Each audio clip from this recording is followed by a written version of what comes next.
لوگ کہتے ہیں یہ کل کی پیداوار ہے، لوگ کہتے ہیں انگریزوں سے انہوں نے نام الاٹ کیا ہے۔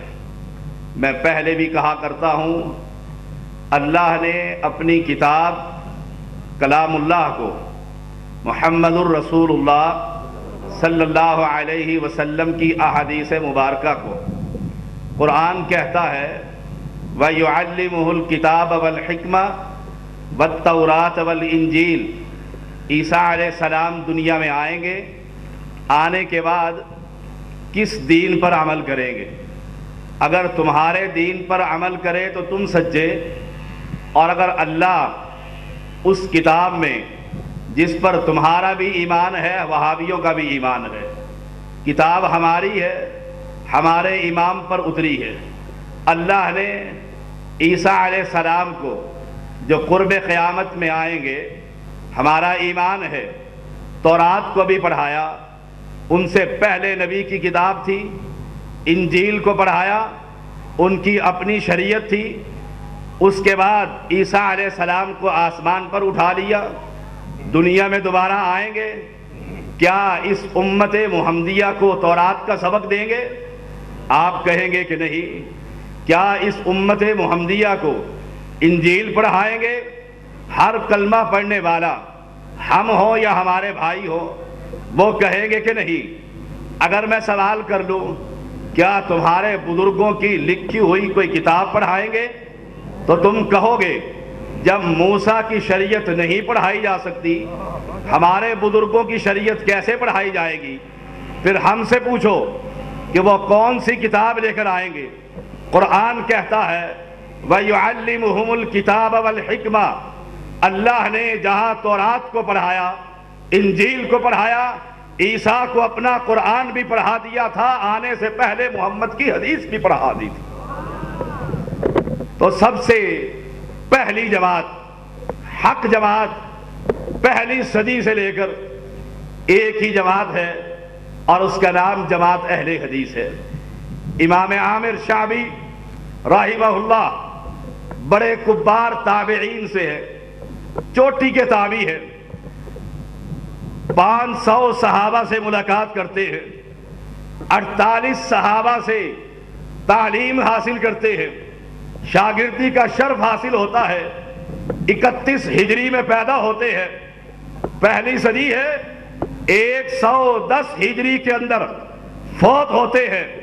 فرماتے ہیں کہ میں نے جو کچھ پڑھا اپنے ذہن میں رکھا، جو کچھ یاد کیا، اگر مجھے پہلے علم ہو جاتا، ان باتوں کو یاد کرنے سے پہلے میں اس محمد کی وہ حدیثیں بیان کرتا جو اہل حدیث بیان کرتے ہیں۔ ثابت یہ ہوا کہ اہل حدیث آج کی پیداوار نہیں، اہل حدیث اس وقت سے ہے جب سے رب کا قرآن ہے، محمد کا فرمان۔ کیوں لڑتے ہو؟ کیوں ناراض ہوتے ہو؟ اگر تم اس وقت سے ہو، رب محمد کی قسم ہے تم سچے، اگر تمہارا مسلک، تمہاری شریعت، تمہارا دین اس وقت سے ہے تو تم سچے۔ اگر تم عطاری اب بنے ہو، تمہارے القاب اب لگے ہیں، تو پھر آؤ ہم سے پوچھو تم اس وقت نہیں تھے، کیوں نہیں تھے؟ تمہارا امام نہیں تھا، تمہارا امام پیدا نہیں ہوا تھا۔ بتلاؤ 4 امام اہل سنت کے، وہ تمہارے بھی ہے، ہمارے بھی ہے۔ سب سے چوٹی کا امام جس کو ماننے والے بر صغیر میں کثرت سے موجود ہے، امام ابو حنیفہ رحمہ اللہ، اللہ ان کی قبر پر کروڑہ رحمتیں برسائے۔ بتلاؤ وہ کس ہجری میں پیدا ہوئے؟ تم کہو گے وہ 80 ہجری میں پیدا ہوئے۔ 80 ہجری سے پہلے دنیا کے اندر یہ امام نہیں تھا، اس کی کتاب نہیں تھی، اس کی شریعت نہیں تھی۔ آؤ سوالی سوال کرتا ہے، مولویوں سے بھیک مانگتا ہے، تمہارے مفتیوں سے سوال کرتا ہوں، مدرسے کے دروازے پر پہنچ کر بکاری کو بھیک دیجئے۔ 80 ہجری سے پہلے ابو حنیفہ کے جو والد تھے، جو مسلمان تھے، وہ کس شریعت پر عمل کرتے تھے؟ تم کہو گے جب امام نہیں تھا، اس کی کتاب نہیں تھی، اس کی فقہ نہیں تھی، اس کا مرکز نہیں تھا، تو تھا اہل حدیثوں کا یا رب کا قرآن تھا یا محمد کا فرمان تھا۔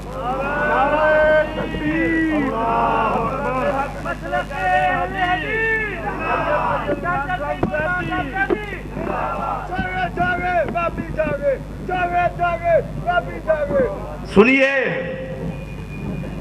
ٹھنڈے دل سے سوچئے، رات کی تاریکی میں سوچئے، دن کے اجالے میں سوچئے، جماعت میں بیٹھ کر سوچئے، تنہائی کے اندر بیٹھ کر سوچئے۔ جب امام نہیں تھا تو اس کا مذہب، اس کا مسلک، اس کا طریقہ دنیا میں نہیں تھا۔ جب 80 ہجری میں امام پیدا ہوئے، کوفہ مرکز بنا، کوفہ مرکز بنا، 150 ہجری کے اندر وفات پائی۔ کوفہ مرکز بنا تھا، 150 ہجری میں وفات پائی تھی۔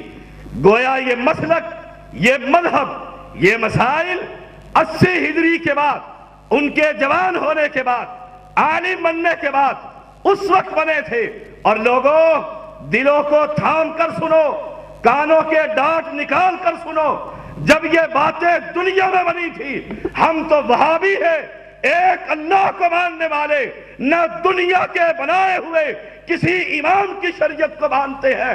جب مانتے اس کو ہیں تو اسی کی شریعت یا رب کے قرآن کو مانتے ہیں یا محمد کے فرمان کو مانتے ہیں۔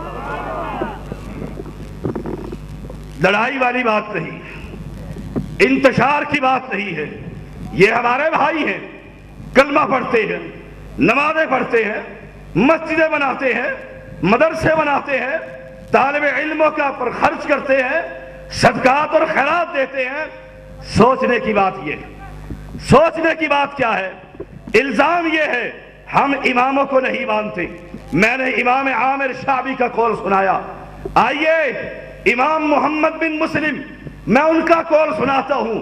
گھر کے دروازے کو کھولتے ہیں، پہلے صدی اور دوسری صدی کے علماء باہر لوگوں کو دیکھتے ہیں، ہاتھ میں قلم اور دوات ہے، کیا کہتے ہیں؟ او اہل حدیث ہو، تم کہاں ہو؟ پھر ان طالب علموں کو جن کو اہل حدیث امام محمد نے کہا، محمد کی 400 احادیث پڑھاتے ہیں، ثابت یہ ہوتا ہے یہ زمانہ آج کا نہیں، یہ وقت کی پیداوار نہیں، یہ علماء، یہ حدیث کے متوالے، سنت پر مر مٹنے والے اس وقت سے ہیں جب سے ان کا امام محمد دنیا میں آیا صلی اللہ علیہ وسلم۔ لوگوں آگے چلتے ہیں، حنفی مذہب کے امام، مختصر سی بات کرتا ہوں، صحت کی خرابی کی وجہ سے کئی ماہ سٹیج پر نہ آ سکا، بیماری کے بعد یہ میرا دوسرا خطاب ہے، توجہ سے سنیے۔ حنفی مذہب کے چوٹی کے امام، امام محمد اپنی موطا کے اندر صفحہ 363 کے اوپر لکھتے ہیں، 363 پر اپنی کتاب اٹھا کر تو دیکھیے کیا لکھتے ہیں۔ مدینہ کے اندر، وہ مدینہ جسے مدینہ طیبہ کہا جاتا ہے، وہ مدینہ جہاں وہابیوں کا امام چلا کرتا، وہ مدینہ جہاں وہابیوں کے امام کی قبر موجود ہے، وہ مدینہ جسے تم آنکھیں بند کر کہتے ہو مدینہ مدینہ، وہ مدینہ امام کیا کہتے ہو؟ کہا اہل حدیثوں کا مدینہ کے اندر امام ابن شہاب زہری چوٹی کا عالم ہے، یہ علماء پہلی اور دوسری صدی کے علماء ہے، ثابت یہ ہوتا ہے۔ اور سنیے، کیوں نہ ہو، یہ مرکز مدینہ طیبہ، وہابیوں کے امام زندگی کے آخری 10 سال اس بستی اور شہر کے اندر گزارتے ہیں۔ اللہ نے اس شہر کی قسم کھا کر کہا ہے، اور لوگوں مجھے کہنے دیجئے، اس محمد کریم نے اسلام کی سلطنت قائم کی، اصل میں وہ سلطنت اہل حدیث کی سلطنت تھی۔ کیوں؟ وہاں قانون یا اللہ کے قرآن سے ہوتا تھا یا محمد کے فرمان سے ہوتا تھا۔ یہی مسلک اہل حدیث ہے، نیا بات تو نہیں، نیا کلام تو نہیں، کوئی ناراضگی والی بات نہیں۔ ٹھنڈے دل سے سوچئے، انتظامیہ بھی سوچے، علماء بھی سوچے، بات وہ کر رہے ہیں، دعوت اس کی دے رہے ہیں جس سے افضل انسان کائنات کے اندر کسی عورت نے نہیں جنا۔ ایسا انسان لوگ کہتے ہیں یہ نبی کی تعریف نہیں کرتے، اور لوگوں تم کیا تعریف کرتے ہو؟ میرا محمد الرسول اللہ صلی اللہ علیہ وسلم، مجھے محمدی نے کہا نبی کی تعریف بھی کیجئے گا، میں نے کہا نبی تو میرا نانا ہے، اپنے نانے کی تعریف نہ کروں تو کس کی کروں؟ اور لوگوں تم کیا تعریف کرو گے، کتنی باتیں کرو گے؟ یہ تو وہ ہے کوہ صفا پر چڑھا، قوم کو جمع کیا، صحیح بخاری ہے، یا صباحا، لوگ جمع ہوئے، کہا اگر میں یہ کہوں کہ اس پہاڑ کے پیچھے ایک لشکر جرار سوار موجود ہے، مانو گے؟ اس وقت کے مشرکوں نے، کافروں نے کہا تھا اے محمد اس لفظ سے ہم نے کبھی جھوٹ نہیں سنا، کیا تعریفیں تم کرتے ہو؟ لوگوں کیا کہا تھا؟ کہا تھا اگر مانتے ہو میں سچا ہوں تو پھر آؤ میں تمہیں ڈرانے کے لیے آ گیا ہوں، قولوا لا الہ الا اللہ، تم کہو اس اللہ کے سوا کائنات میں کوئی نہیں ہے، وہی مشکل کشا ہے، وہی حاجت روا ہے، وہی اولاد دیتا ہے، وہی بگڑیاں بناتا ہے۔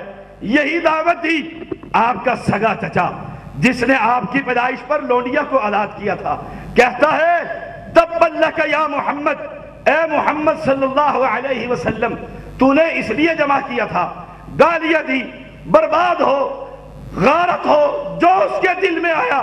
لوگوں ہم تو اس کے ماننے والے ہیں جس محمد نے ابھی دشمنوں کو کبھی گالیاں نہیں دی تھی، ہمیں کیا کہتے ہو؟ ہم تمہیں کوئی برا بلا کہیں گے؟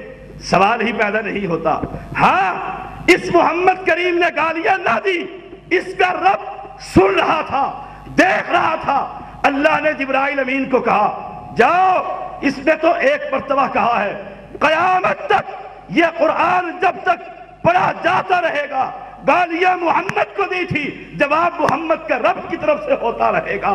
کہا تبت یدا ابی لہب وتب ما اغنا عنہ مالہ وما کسب سیصلی نارا ذات لہب وامرأتہ حمالۃ الحطب فی جیدہا حبل من مسد۔ تیرے ہاتھ ٹوٹ جائے، تیرا مال تیرے کام نہ آیا، تیری کمائی تیرے کام نہ آئی۔ لوگوں ابھی اور سنو گے، پیغمبر کی تعریف کیوں لوگوں کو دھوکہ دیتے ہو؟ اس کی یہ جب یہ قرآن اترا وامرأتہ، اس کی بیوی رسیوں کو اٹھانے والی، کانٹے باہر سے لانے والی، پیغمبر کے دروازے پر کانٹے بچھانے والی، اللہ نے اس کو بھی جواب دے دیا۔ صحیح بخاری ہے، ابو بکر صدیق کہتے ہیں رضی اللہ تعالی عنہ، میں اور محمد بیٹھے ہوئے تھے، یہ آئی اور ہاتھ میں کنکر اٹھائے ہوئے، پتھر اٹھائے ہوئے، کہتی ہے ابو بکر تیرا ساتھی کہاں ہے؟ ساتھی ساتھ موجود تھا، نبی بیٹھے ہوئے تھے بیت اللہ کے اندر۔ کہتی ہے ابو بکر میں نے سنا ہے تیرے ساتھی نے میری اور میرے خامد کی ہیجو کی ہے، تمہارا کوئی قرآن ہمارے بارے میں اترا ہے؟ اگر وہ مجھے نظر آ جائے یہ ہاتھ میں کنکریاں اس کے چہرے پر دے ماروں گی۔ ابو بکر کہتے ہیں اے ام جمیل، اے ارواح، میرے نبی نے کبھی کسی کی ہیجو نہیں کی، یہ اس کے شان کے خلاف ہے، اس لیے ہم اہل حدیث تمہیں گالیاں نہیں دیں گے۔ تمہارا وتیرہ، تمہارے بڑوں کا وتیرہ گالیاں دینا ہے، ہمارا وتیرہ، ہمارے بڑوں کا وتیرہ رب کا قرآن سنانا ہے۔ تم دو گالیاں، ہم تمہیں نبی کی شان بتلائیں گے، مسلک اہل حدیث بتلائیں گے۔ پلٹ گئی، ابو بکر نے کہا نہیں وہ گالیاں نہیں دیتے، کہنے لگی میں شاعرہ ہوں، مزممن عصینا، مزمم کی ہم نے نافرمانی کی، گالیاں دے کے چلی گئی، بات کر کے چلی گئی۔ میں نے ابو بکر کہتے ہیں پیغمبر کریم سے پوچھا اے اللہ کے پیغمبر آپ ساتھ بیٹھے ہوئے تھے، وہ کہتی ہے ساتھی کہاں ہے؟ اور لوگوں سنو تم کیا شان بیان کرو گے؟ شان وہ ہے جو رب بیان کرے۔ محمد کریم کہتے ہیں ابو بکر میں تیرے ساتھ بیٹھا ہوا تھا، جس آنکھوں کو دیکھنے کی قوت اس مشکل کشا اس غوث آدم نے رکھی تھی، اللہ نے اس کی آنکھوں کی وہ بنائی جس سے یہ مجھے دیکھ سکتی تھی، سرک کر لتھی، اس لیے یہ مجھے دیکھ نہ سکی، واپس پلٹ گئی۔ جس محمد کی حفاظت رب کرے، جس کی تعریف رب کرے، وہ وہابیوں کا امام، اور جس کی تعریف تم کرو وہ تمہارے امام۔ مسلک اہل